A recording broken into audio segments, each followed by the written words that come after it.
guys, welcome to Studio Mentors. My name is Ketan. 5 months to CAT. I know बहुत ज़्यादा tension है, बहुत ज़्यादा कॉन्फिडेंस नहीं आ रहा है एंड बहुत ज़्यादा कंफ्यूजन है कि सर 5 महीने में एग्जाम क्रैक कर पाएंगे या नहीं कर पाएंगे. सो गाइस, पहली बात, ये वीडियो हर एक टाइप के बच्चे के लिए. अगर आप अभी भी चालू कर रहे हैं, like maybe you are at a zero level, you just starting from scratch, या फिर अगर आप 99% एलकेपी के लिए अगर टारगेट कर रहे हो, या फिर अगर आप थोड़े अंडर कॉन्फिडेंट हो, आपके क्वेश्चंस नहीं बन रहे हैं, आपका रिवीजन नहीं हो रहा, अगर आप थोड़े लॉस्ट भी हो ना, सो इस वीडियो में मैं हर एक स्टूडेंट के बारे में बात करना, तो this is going to be really helpful. End तक इस वीडियो को देखना बिना फास्ट फॉरवर्ड करे ना. पहली बात, अगर मैं बात करूं कैट एग्जाम के बारे में, यार मैं बहुत बार देखता हूं बच्चे ना कैट एग्जाम के लिए पढ़ाई करते हैं, बट इवेंचुअली आगे जाके ना कैट एग्जाम में वो स्टक हो जाते हैं. May be in the month of July, may be in the month of अगस्त, और मे बी सितंबर. और अगर आप बहुत पहले से पढ़ाई कर रहे हो, मे बी लेट्स से मार्च अप्रैल से, तो अभी आपको ऐसा लग रहा होगा यार मैं थोड़ा सा ना खो गया हूं, मेरा स्कोर नहीं आ रहा, मेरे मॉक्स में मुझे मार्क्स दिख नहीं रहे, मेरा सिलेबस खत्म नहीं हो रहा, मेरे चैप्टर्स नहीं आ रहे, मैं भूल जा रहा हूं जो भी चीजें मैं कर रहा हूं. तो ये जो प्रॉब्लम्स है ना, ये ऑलवेज आती है. The best thing about July month यहाँ पे इज आपकी सीरियसनेस अभी थोड़ी बढ़ने वाली है. ये चीज मैं अगर आपको मार्च में बोलता तो शायद से आप नहीं मानते, बट अभी फिलहाल आपकी सीरियसनेस बढ़ेगी. The first point for the day guys, number 1 point, KYE. यार KYE का मतलब होता है you should know your exam very well. So this is basically know your exam. मैं देखता हूं ना हर बार कि हम बहुत मेहनत करते हैं कैट एग्जाम के लिए, बट कभी कभी हमें एग्जाम के बारे में जानकारी ना होने की वजह से हमारा पूरा का पूरा एग्जाम खराब हो जाता है. अब नो ईयर एग्जाम में मैं आपको कैट का एक सीक्रेट बताऊंगा. देखो यार, सिंपल सी बात है, आपने कैट करा होगा, जैट करा होगा, IBPS PO करा होगा, SBI PO करा होगा, UPSC MPSC, आपने कोई भी एग्जाम करी होगी, हर एंट्रेंस एग्जाम का एक सीक्रेट होता है. नंबर 1, अगर मैं कैट के बारे में बात करूं तो कैट सीक्रेट इज 100% पढ़ाई आपको नहीं करना है. आप पूरा का पूरा सिलेबस पे फोकस मत करो. बहुत सारे कोचिंग इंस्टीट्यूट्स आपको पूरा का पूरा सिलेबस दिखाएंगे. वो आपको कहेंगे कि मैथ्स में ये आता है, DLR में ये आता है, क्या वर्बल एबिलिटी रीडिंग कॉम्पिटिशन में ये आता है. अगर मैं आपको एक सिंपल सी बात बताऊं, आप सोचते रह जाओगे कि यार क्वांट्स में 25 चैप्टर आते हैं. DLR के बारे में अगर मैं बात करूं और हर एक चीज में अगर DLR की नोट डाउन करने लगूं, सो कम से कम DLR में 30 से लेके 32 चैप्टर्स आते हैं. अगर मैं वर्बल एबिलिटी रीडिंग कॉम्पिटिशन के बारे में बात करूं, सो वोकैबुलरी, ग्रामर में figure of speech and parts of speech, हर एक चीज आती है, राइट. बट क्या ये सब करना जरूरी है? Number 1, vocabulary, grammar, parts of speech, figure of speech, ये सब नहीं आता है कैट में. That is number 1. तो क्यों पढ़ना है मेरे भाई? That's number 1. नंबर 2, DLR में 7 से 8 टॉपिक्स है जो शॉर्ट आते हैं, हर साल आते हैं, पिछले 15 साल से आ रहे हैं, तो उसको फोकस करो. बाकी के जो 20 से 22 चैप्टर है आप आराम से छोड़ सकते हो, कोई बड़ी बात नहीं है. ओके. अगर मैं क्वांट्स के बारे में बात करूं, क्वांट्स में अगर आप 25 चैप्टर पकड़ते हो, आपका 12 से 13 चैप्टर में भी 99% निकल सकता है. तो ये रही आपकी पहली चीज कि आपको कैट के बारे में ये जानना बहुत जरूरी है. अब इससे फायदा क्या होगा? इससे सबसे बड़ा फायदा ये होगा कि आपका जो एक्सपेक्टेशंस है वो रियलिटी में चलेगा. And now you will be understanding कि हाँ, अब मुझे प्रेशर नहीं है कि मुझे 20 चैप्टर करने हैं, 25 करने हैं, 30 करने हैं, याद रखना है, रिवीजन करना है, स्कोर भी लाना है, और मैं हर एक चैप्टर को इंपॉर्टेंस नहीं देना चाहता, राइट. तो जब अभी चीजें करते हो, आपका प्रेशर कम हो जाता है, आपका लोड कम हो जाता है, और आप रियलिस्टिक वे में कैट के लिए पढ़ाई करते हो, जो बहुत बच्चे नहीं कर पाते बिकॉज उनको पता नहीं होता. टू बी वेरी ऑनेस्ट ना, ये जो पूरी प्रेपरेशन है 5 महीने की, मैं इसको एक्चुअली देखा जाए 3 हिस्सों में डिवाइड करता हूं. 75 days, 25 days, 50 days. The most important part यहाँ पे इज गोइंग टू बी आपका 75 डेज. तो 75 डेज में आपको एक लेवल पे पढ़ाई करनी है, अगले 25 दिन में आपको एक लेवल पे पढ़ाई करनी है, और बचे हुए जो 50 दिन है उसमें आपको एक लेवल पे पढ़ाई करनी है. तो अगर आप देखोगे पूरा का पूरा जो प्लान होगा आपका, राउंड अबाउट 150 दिन का आपका प्लान होगा.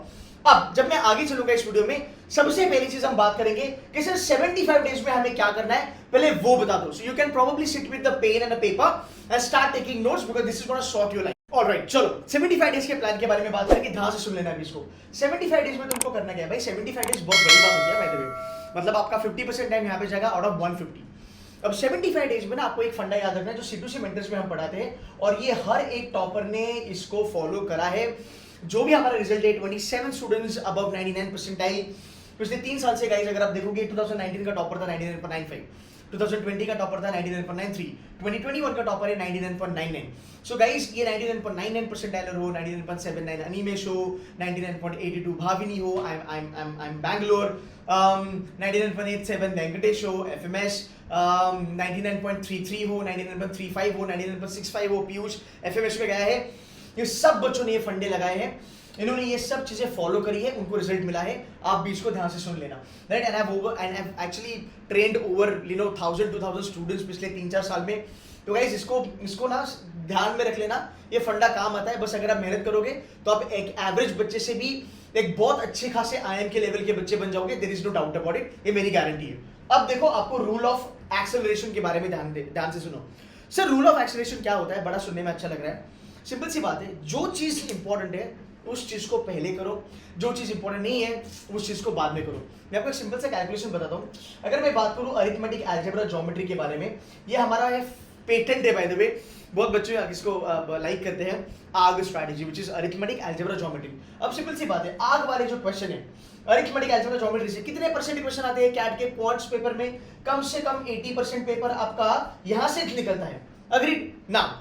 अगर आप कहोगे सर मेरा ज्योमेट्री में थोड़ा सा हाथ तंग है, कोई बात नहीं, अब सर मेरे साथ थोड़ा सा ना अलजेब्रा में मेरा हाथ तंग है, कोई बात नहीं, आपने अरिथमेटिक करना ही करना है बाकायदा बाइज्जत किसी भी हाल में। Okay, so this is important, you will have to do it. And arithmetic कोई भी कर सकता है, इंजीनियर नॉन इंजीनियर कोई भी कर सकता है। अब अलजेब्रा ज्योमेट्री में आपको चॉइस करना पड़ेगा कि मैं अलजेब्रा का बेसिक करूंगा, ज्योमेट्री का मैं बेसिक प्लस एडवांस करूंगा, या फिर मैं अलजेब्रा का बेसिक प्लस एडवांस करूंगा, ज्योमेट्री का मैं सिर्फ और सिर्फ बेसिक ही करूंगा। आपको यहाँ पे वो कॉल लेना है कि मैं यही चीजें करूंगा। एंड यू नो व्हाट, कैसे होता है, आपको ज्यादा वेट करने का जरूरत नहीं है गाइस। आप भी जानते हो कि एक बार जब आप चैप्टर करते हो, एक बार जब आप रिवीजन करते हो, आपको खुद को पता चलता है कि ये चैप्टर में बेसिक से एडवांस लेवल तक लेके जाऊंगा, या एडवांस से लेके मैं चैलेंजर लेवल तक लेके जाऊंगा, जो हम सिद्धू से में कराते हैं बाय द वे। फाइन, सो आपने अरिथमेटिक पकड़ लिया। अब 75 डेज में आपका टारगेट होगा कि मैं चीजों को समझूं, मैं चीजों को अंडरस्टैंड करूं, मैं उसकी प्रैक्टिस करूं, उसका एप्लीकेशन करूं और मैं उसकी रिवीजन भी करूं। और अगर आपने ऑलरेडी अरिथमेटिक कर लिया है, एक रिवीजन आपकी यहाँ पे बनती है और थोड़ी बहुत स्ट्रैटेजी के बारे में मैं बात करूंगा कुछ मिनटों के बाद, तो वो चीज आपको करना जरूरी है। सो अरिथमेटिक के राउंड अबाउट 8 चैप्टर्स है। अगर मैं बात करूं पूरे सिलेबस के बारे में, यू विल गो क्रेजी अगर मैं आपको सिलेबस दिखाऊंगा तो। सिलेबस क्या है ऑफिशियल? क्वांट्स में 25 टॉपिक्स, क्वांट्स में 25 टॉपिक्स, डीएलआर में 31 topics, verbal ability reading comprehension में, रीडिंग कॉम्प्रिहेंशन तो अथांग है, मतलब इट्स लाइक एन ओशियन, जितना तुम करना है उतना करते जाओ करते जाओ करते जाओ। वर्बल एबिलिटी में 4 टॉपिक है, parajumble, para summary, odd one out and para completion, right. अब देखो यार, ये पूरा का पूरा सिलेबस अगर तुम करते बैठे तो यार इसको देख के सुन के ही हमें डर लगने लगेगा, बट क्या इतना जरूरी है? नहीं जरूरी है। मैंने क्या कहा आपको, 25 टॉपिक है। अगर मैं आग में मॉडर्न मैथ्स और नंबर सिस्टम डालूं तो 25 टॉपिक है, बट अगर मैं आपको कैलकुलेशन दिखाऊं, सिर्फ यहां से 80% पेपर आ रहा है तो लोड क्यों ले रहे हो? इवन थोड़ा बहुत आगे जाके अगर मैं अरिथमेटिक के 8 क्वेश्चन के बारे में बात करूं, कोई भी बच्चा अगर 8 क्वेश्चन लगाता है बाकायदा बाइज्जत, you are crossing 90 percentile for sure. With just 8 questions in CAT का paper, you will be able to score 90 percentile for sure. अब अगले 5 दिन में, अगले 70, 80, 90, 100, 150 दिन में तेरा टारगेट होगा 8 क्वेश्चन से 90 परसेंटाइल लाना। You can do it. But आप मुझे यहाँ पे पूछोगे कि सर अगर इतना इजी है तो बच्चे कर क्यों नहीं पाते? बिकॉज आपने कहा था 1,70,000 बच्चा लोग कैट के पेपर में अगर देखोगे आप तो 90 परसेंटाइल के नीचे है। अगर इतना इजी है तो बच्चे कर क्यों नहीं पाते? और इसके बारे में भी मैं थोड़ा बहुत बात करूंगा the moment I am done with this slide. So 75 days आपको ये करना है, आखिर में करना है। पहले तो बेसिक लेवल करना है, अब आपको टॉपिक बाय टॉपिक चलना है। सर मेरा प्रॉफिट एंड लॉस हो गया, मुझे बेसिक आता है, मैं कंफर्म दूं। अब यहां पे थोड़ा सा मैं आपको पढ़ाई के बारे में बात करूंगा कि आपको पढ़ाई कैसे करनी है। सिंपल सी बात है मेरे भाई, देख तू जब कोई भी टॉपिक उठाता है ना तो पहले कंसेप्ट पे ध्यान देना चालू कर। आप मॉक्स करो, अगर आप रिपीटर हो आप बोलोगे कि सर ने सही बात करी। आप मॉक्स करो, आप टेक्स्ट बुक करो, आप ई बुक्स करो, आप कुछ भी करो, एक फंडा याद रखो कि आपके क्वेश्चंस कंसेप्ट पे ही आते हैं। तो तुमने ये जानना है कि अगर प्रॉफिट एंड लॉस में 4 टाइप के कंसेप्ट आते हैं, मुझे उसमें से 2 आते हैं या मुझे 3 आते हैं। Simple interest and compound interest में मेरी कंपाउंड इंटरेस्ट में बैंड बच जाती है, फिर सिंपल इंटरेस्ट मुझे अच्छे से आता है तो मैं सिंपल इंटरेस्ट में थोड़ा ज्यादा मेहनत करूंगा। तो आपको क्या करना है, आपको ऐसा टारगेट नहीं करना है कि मुझे नवंबर तक अगर 8 क्वेश्चन करने हैं तो मैं इस महीने में 2 करूंगा, अगले महीने में 2 करूंगा, फिर मैं 2 करूंगा। तो मान लो मैं 4 महीने में 2 into 4 तो मैं 2 क्वेश्चन भी करूंगा तो भी मेरा 8 हो जाएगा। ऐसा नहीं होता, ऐसा नहीं होता। और मैं देखता हूँ बहुत सारे कोचिंग इंस्टीट्यूट वाले ये बताते हैं, आज भी बताते हैं, हमारे जमाने में भी बताते थे 10 साल पहले। तो ये चीजें कुछ चेंज नहीं हुई है, बट ये बहुत इम्प्रैक्टिकल है, ये पॉसिबल ही नहीं है। कैसे? देख मेरे भाई, अगर तू 8 क्वेश्चन करने की कोशिश कर रहा है, तो बोल रहा है मैं 2 क्वेश्चन करूंगा, ठीक है, मैं जुलाई में 2 क्वेश्चन टारगेट करूंगा अरिथमेटिक के, मैं अगस्त में और 2 क्वेश्चन करूंगा अरिथमेटिक के, मैं सितंबर में और 2 क्वेश्चन करूंगा, मैं अक्टूबर में और करूंगा, मेरे 8 क्वेश्चन बन गए। मुझे एक बात बता, तू कैसे डिसाइड करेगा कि कैट में जो क्वेश्चन आएंगे अरिथमेटिक वाले वो तू कर पाएगा 2 करके 8? बहुत सब्जेक्टिव है ना, गारंटी नहीं है। बट अगर मैं तुझे कहूं तू कंसेप्ट पे खेल, हाँ तू कंसेप्ट पे खेल।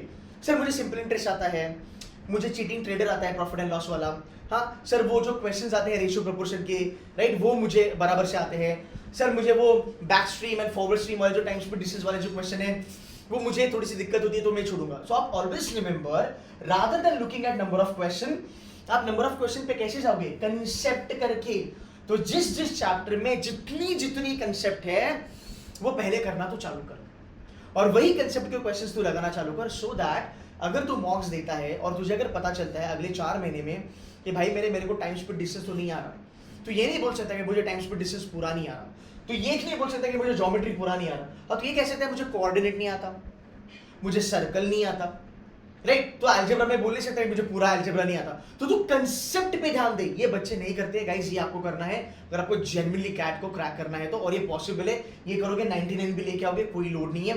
8 क्वेश्चन का सवाल है। अब बच्चे क्यों नहीं कर पाते हैं? बिकॉज ये तरीका पढ़ाई का वो नहीं अपनाते, राइट। तो ये कठिन है। अगर मैं बात करूं DILR के बारे में, DILR का मैथमेटिक्स बहुत सिंपल है भाई मेरे। सेट थ्योरी आपको करनी है, हमने सेट थ्योरी कम से कम 30 घंटे की पढ़ाई है। आपको सेट थ्योरी करनी है, आपको अरेंजमेंट्स करनी है, और आपको आराम से ये चीजें करती जानी है। अगर मैं DILR में बात करूं, 8 क्वेश्चन पे आपका DILR में 95% निकलेगा शॉर्ट। मैं हर साल ये वीडियो बनाता हूं, आप लास्ट ईयर 3 साल की वीडियो जाके देखना। जो टॉपिक्स में कहता हूं वो हर साल कैट में आते हैं। सेट थ्योरी, अरेंजमेंट, शेड्यूलिंग, केसलेट्स, हाँ पूरा का पूरा DILR अपने को करने का जरूरत नहीं है। और थोड़ा बहुत आप कैलकुलेशन ओरिएंटेड DILR भी कर सकते हो, जिसके लिए आपको थोड़ा कैलकुलेशन में अच्छा होना पड़ेगा। तो ये हो गया आपका एक DILR का अगले 75 डेज में आपको करना है। तो द मोमेंट आपने ये कर लिया, आपने सेट थ्योरी कर लिया, बेसिक आ गया, प्रॉफिट एंड लॉस कर लिया, बेसिक आ गया, भाई एक बार ना एडवांस लेवल उठा के दे, ताकि तुझे ये भी पता चले कि आपको एडवांस लेवल आती कि नहीं आती है। आप बोलोगे मैं जून में करूंगा बेसिक, जुलाई में करूंगा बेसिक, मैं सितंबर में एडवांस लेवल करूंगा, तब तक तू भूल जाएगा बहुत सारी चीजें। So don't do that. तो यहां पे आपको क्या करना है, आपने बेसिक कर लिया, आपने एडवांस भी कर लिया। फिलहाल आपको वर्बल की अगर मैं बात करूं तो आपको वर्बल एबिलिटी पे बहुत ज्यादा टाइम स्पेंड करना है। हमारे जितने भी प्रोग्राम्स हैं, अगर आप देखोगे DILR का एक अलग से प्रोग्राम भी अभी आ रहा है।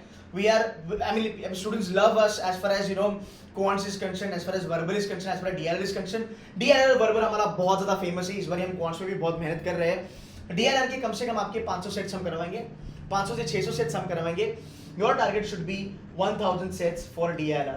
यार अगले 150 दिन में अगर तुम 1000 सेट्स लगाते हो DILR के, आपको नहीं लगता कि आपकी अराउंड अबाउट 8 क्वेश्चन निकलेंगे? हंसी खुशी निकलेंगे। फिर आप पढ़ाई में कमजोर हो, आप एवरेज हो, बिलो एवरेज हो, बस अगर मेहनत करना अगर आप चाहते हो ना, उसका लिए डायरेक्शन मैं दूंगा आपको, वो लोड मत लो, बहुत रियलिस्टिक डायरेक्शन दूंगा आपको, एक बेस्ट डायरेक्शन मिलेगा C2C में।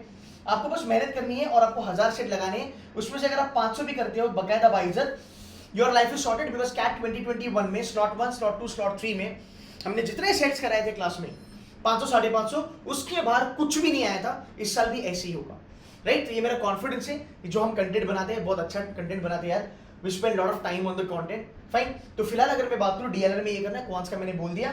वर्बल में आपको बस वर्बल एबिलिटी के ऊपर काम करना है। वर्बल एबिलिटी के 8 क्वेश्चन 100% एक्यूरेसी को गन करना है। मेरा टारगेट है C2C के बच्चों को कि हम कराने वाले हैं 200 पैराजम्बल। 200 पैराजम्बल अगर तू करता है तेरी लाइफ सॉर्टेड है। 8 क्वेश्चन पे तेरे को 80% बनेगा। कोई भी 2 रीडिंग कॉम्प्रिहेंशन तुझे टारगेट करने हैं। 8 क्वेश्चन प्लस तेरे 2 रीडिंग कॉम्प्रिहेंशन, क्लोज टू अगर तू देखेगा 16 क्वेश्चन। 16 क्वेश्चन में तू 99 क्रॉस कर लेगा आराम से। ये तुम्हारा टारगेट होगा अगले 150 दिन का, कि ठीक है जैसे भी मुझे सर ने बोला मैं रूल ऑफ एक्सेलरेशन फॉलो करूंगा, मैं इंपॉर्टेंट टॉपिक्स को पढ़ूंगा, उसको फोड़ना चालू करूंगा, वो होने के बाद मैं एडवांस लेवल करूंगा और उसकी रिवीजन भी साथ में करते रहूंगा। ये पूरा प्लान था 75 डेज का। Now let's talk about the rest of the 25 and 50 days का प्लान। अगले 25 डेज में selection period, full on selection आपको करना है। इसका मतलब है टॉपर स्ट्रैटेजी। सिलेक्शन का मतलब क्या? 75 डेज में सर हमने अरिथमेटिक कर लिया, अलजेब्रा कर लिया, ज्योमेट्री कर लिया, थोड़ा बहुत वर्बल एबिलिटी कर लिया, आरसी कर लिया, हमने DILR भी लगा लिया, जो जो इंपॉर्टेंट था हमने सब कर लिया। अब तुझे देखना है जो जो चीजें इंपॉर्टेंट थी और वो जो तूने करी, वहां पे तेरी एक्यूरेसी कितनी अच्छी आ रही है। अगर वहां पे तेरी एक्यूरेसी बहुत अच्छी आ रही है, then you are sorted, then you can leave modern maths, you can leave number system, you can leave DLR या अदर टॉपिक्स, आरसी को भी थोड़ा बहुत आप लीव कर सकते हो। यहाँ पे आपको एक सिलेक्शन होना बहुत ज्यादा जरूरी है, बिकॉज अगर मैं 2.5 महीने के बारे में बात करूं, 75 डेज के बारे में, तो जुलाई, अगस्त एंड सितंबर का आधा, अब हम चलेंगे आधा जो सितंबर बचा है और अक्टूबर एंड नवंबर। इस 25 दिन में आपको सिर्फ और सिर्फ स्ट्रैटेजी पे काम करना है। मैं आपको ना सिंपल सी बात बताता हूं, आज ना आप क्या करते हो, आप मैथमेटिक्स लेके बैठते हो, आज आप डीएलआर लेके बैठते हो, पर बच्चा तेरा क्वेश्चन सॉल्व नहीं होता। समझ रहे हो मेरी बात? तेरा डीएलआर का सेट सॉल्व नहीं होता। वो क्यों नहीं होता? बिकॉज प्रॉब्लम है हम लेवल ऑफ डिफिकल्टी नहीं समझ पाते हैं। You get it point? हम घर पे जब बैठते हैं तब तो हम क्वेश्चंस पे क्वेश्चंस कर ही जाते हैं, बट जब तू मॉक्स देता है, बच्चा तेरा मॉक्स में स्कोर क्यों नहीं आता? बिकॉज तुझे लेवल ऑफ डिफिकल्टी नहीं पता है। तू हर एक क्वेश्चन को क्वेश्चन के जैसे ट्रीट करता है। मान ले प्रॉफिट एंड लॉस के में अगर तुझे 6 क्वेश्चन दूं, या प्रॉफिट एंड लॉस के में अगर तुझे 10 क्वेश्चन दूं, आज स्टूडेंट पता है तू क्या सोचता है कि पी&एल के 10 क्वेश्चन है, बट मेरा बच्चा ऐसे नहीं सोचेगा। अगर आप ट्रेंड हो मेरे से, मेरे स्टूडेंट कैसे सोचते हैं कि ओके 10 क्वेश्चन है प्रॉफिट एंड लॉस के, अच्छा तो इसमें से 5 question easy level, 2 question medium level, 3 question बहुत ज्यादा टफ लेवल है जिसको हम चैलेंजर कहते हैं। तो जब तुझे लेवल ऑफ डिफिकल्टी समझती है ना भाई मेरे, तब तेरा स्कोर बनने लगता है, बिकॉज तू ऐसे क्वेश्चंस नहीं उठाता जिसमें तेरे को नेगेटिव मार्किंग होने वाली है।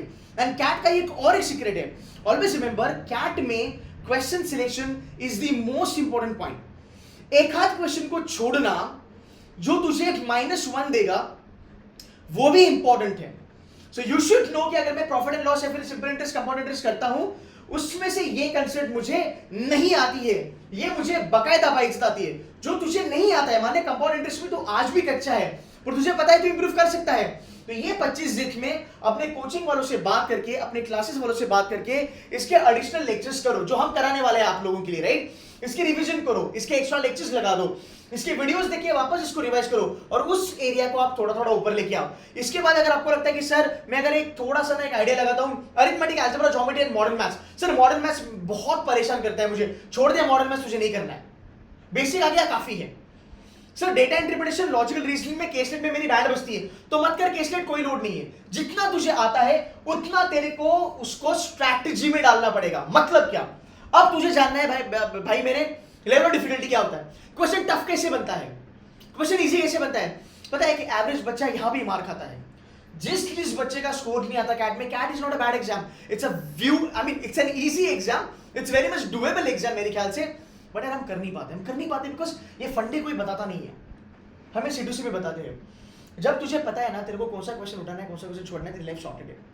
फाइन, तो 25 दिन में तुझे ये काम करना है। तुझे 25 दिन में जानना है लेवल ऑफ डिफिकल्टी क्या होती है। एक क्वेश्चन जो बेसिक लगता है मुझे प्रॉफिट एंड लॉस का, मान ले यार सेम चैप्टर का क्वेश्चन जब एडवांस लेवल बनता है तब मेरी फट जाती है। ऐसा क्यों होता है बताओ? सेम चैप्टर है ना भाई, मेरी बेसिक आता है, एडवांस नहीं आता, उसमें कुछ तो चीजें डली होगी, 2-3 चीजें, 2-3 कैलकुलेशन आए होंगे या फिर कंसेप्ट का कुछ मिक्सचर होगा जिसकी वजह से वो एडवांस बन गया। अब तुझे ये जानना जरूरी है, तो अगला 25 दिन तू स्ट्रैटेजी पे काम करेगा, ठीक है? अगर आप C2C में हो, I will take care of that, not a problem. फिर जो बचे हुए 50 दिन है, यहां पे तूने पूरा का पूरा फ्रीज कर लिया कि सर मुझे यही आता है और इसी के साथ मैं आगे चलने वाला हूं। यहां पे तुझे भाई मेरे करने हैं मॉक्स पेपर, जितने मॉक्स तू कर सकता है उतने मॉक्स कर, तू फुल लेंथ मॉक्स कर, सेक्शनल मॉक्स कर, टॉपिक वाइज मॉक्स कर, और हर एक अपने स्ट्रॉन्ग एरिया को और ज्यादा स्ट्रॉन्ग बनाने की कोशिश कर। जो वीक है उसको रहने दे, डजंट मैटर। यू रिमेंबर मैंने क्या बोला था आपको वीडियो के पहले पार्ट में, 60% of the syllabus can fetch you 99.50 plus, and 45% of the paper से लेके 50% ऑफ द पेपर अगर आप करते हो बकायदा बाइज्जत, you can still get 99% time, you can still get 99% time.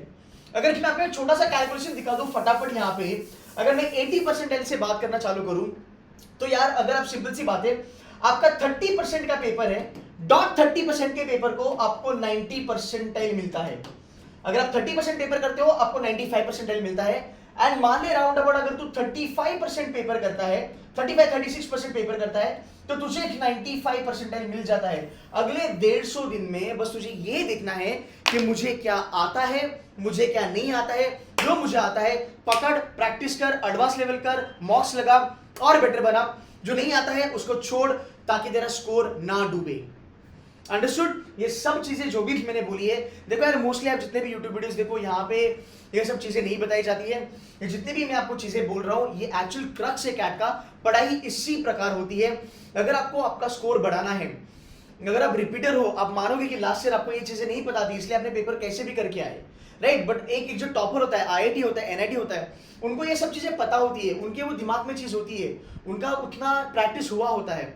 But एक एवरेज बच्चे को अगर चलना है 60% से 70, 70 से 80, 80 से 90, 90 से 95 एंड देन 99, आप कर सकते हो, ये पॉसिबल है। आप कर सकते हो, ये पॉसिबल है। बस आपको ये जानना है कि हाँ, पढ़ाई करने का तरीका मेरा क्या होना चाहिए। और मैंने आपको बता दिया, आसान है। 8 क्वेश्चन पे तुम्हारा बहुत, आई मीन अगर आप देखोगे हर एक सेक्शन में आप 8 नहीं कर सकते, 7 नहीं कर सकते। वर्बल में अगर आपको 80 का ब्रैकेट निकालना है, अगर आपको 90% निकालना है ओवरऑल, वर्बल में आप 11 क्वेश्चन करो, क्वांट्स में आप 8 क्वेश्चन करो, डीएलआर में आप 6 क्वेश्चन करो, and your life is sorted. ये मेरा ओवरऑल स्ट्रैटेजी था गाइस। एट द एंड एक अनाउंसमेंट है, I am starting my new batch from this weekend. We are starting with DLR का बैच फ्रॉम दिस वीकेंड। अगर आपको join करना है, आप बिंदा ज्वाइन कर सकते हो। हमारी एक नई बैच भी आ रही है, विच इज 150 डेज वाला जो बैच है। इसके बाद मेरे ख्याल से क्रैश कोर्सेज आने वाले, कोई फुल टाइम बैच हम लॉन्च नहीं करेंगे। जितनी भी चीजें मैंने आपको कही थी, तो पूरी की पूरी आपको यहाँ पे मिलेगी। इसके साथ आपको मॉक पेपर्स मिलते हैं, आपको 9000 क्वेश्चन का एक क्वेश्चन बैंक मिलता है, which is score booster. E books में हर एक चैप्टर में आपको 50 क्वेश्चन मिलते हैं, प्लस आपकी डेली बेसिस पे लेक्चर्स चलती है। हमारे यहाँ पे 2 से 2.5 घंटा पढ़ाया जाता है, और बड़े रियलिस्टिकली हम आपको चीजें बताते हैं। इसमें ही आपको मोटिवेशन मिल सकता है कि हाँ, एटलीस्ट नाउ आई नो कि कैट एग्जाम क्रैक कैसे होती है। अब अंधाधुंध पढ़ाई करने से अच्छा है मैं एक डायरेक्शन में पढ़ाई करूं। सिर्फ मुझे किसी ने बोल दिया कि तुम 7 क्वेश्चन करो कट ऑफ हो जाएगा, 10 करो कट ऑफ हो जाएगा, बात सही है, बट अगर इतना इजी होता तो सब बच्चों का हो जाना चाहिए था, पर बच्चों का होता क्यों नहीं? और आज भी जब आप पढ़ाई करते हो, आपके क्वेश्चंस नहीं निकलते हैं, बिकॉज बेसिक में प्रॉब्लम है, क्वेश्चन सिलेक्शन में प्रॉब्लम है। सो गाइस, इन सब चीज़ों पे हम काम करते हैं। हर साल 99% हमारे यहाँ पे आते हैं। बहुत सारे बच्चे आईएमजी में जा चुके हैं, बहुत रियलिस्टिकली आपको पढ़ाते हैं। अगर आप मेहनत करने के लिए रेडी हो, अगला 150 डेज अगर आप कहते हो कि सर आप डायरेक्ट करो, आप गाइड करो, हम मेहनत करने के लिए तैयार है, आपको 0 लेवल से पढ़ेंगे टॉप लेवल तक। बहुत सारे बच्चे आज यहाँ पे ज्वाइन करते हैं, उनको ग्रोथ दिखती है। आप जैसे जैसे एफर्ट्स लोगे, भले आप थोड़े स्लो हो, बट आप कंसिस्टेंट रहो, टिल दी एंड आप लोग गेम में रहो। आज आपको जुलाई में थोड़ी सी इंप्रूवमेंट दिखेगी, अगस्त में आपको और ज्यादा दिखेगी, सितंबर में आपको और ज्यादा दिखेगी। जब आप कंटिन्यू रहोगे गेम में, तब जाके आपको इंप्रूवमेंट दिखेगी, अदरवाइज ऐसे आपको इंप्रूवमेंट नहीं दिखेगी। और बीच में कैट के एग्जाम को छोड़ना मत, बीच में कैट एग्जाम को छोड़ना मत। मैं ऑलवेज कहता हूं बच्चों को, कंपटीशन मंथ ऑन मंथ कम होते जाता है। अगर सच में आपको कैट फोड़ना है ना, अगर आपका वो जज्बा है, एक फायर है कि नहीं sir I deserve to be in IIM, guys trust me, 89 percentile पे हमारे स्टूडेंट ने IIM अमृतसर क्रैक करा है। अगर आप नॉन इंजीनियर हो तो भी आपको 89 परसेंटाइल पे मिल जाएगा। आप जेम हो तो 95 परसेंटाइल पे यार आपको हर एक बी स्कूल का, मतलब न्यू IIMs का एंड बेबी IIMs का आपको कॉल आ जाएगा। So be in the game, do not give up. CAT is not a tough exam, it is easy exam, it is doable exam. आप कर सकते हो अगर आप उसकी स्ट्रैटेजी जानोगे तो। रिमेंबर, ऊपर मैं कह सकता हूं कि इतने क्वेश्चन पर हो जाएगा, बट वो क्वेश्चन करने के लिए you would need strategy, you would need support, and you would need a realistic mentor. So guys, that's it from my side. I hope आपको ये वीडियो अच्छा लगा। मेरा कंटेंट थोड़ा यूनिक होता है, बिकॉज ये चीजें ना, ट्रस्ट में आप ट्राई करो, आपका कैट निकलने वाला है, there is no doubt about it, but patience रखो, प्यार से करो पढ़ाई, right guys? That's it from my side. We are heading for 1 lakh subscribers now. Kindly hit like, share this video, and hit subscribe, right? Hit that button and stay connected to CDC Mentors. That's it from my side, guys. Thank you so very much. All the best and love you all. Bye bye.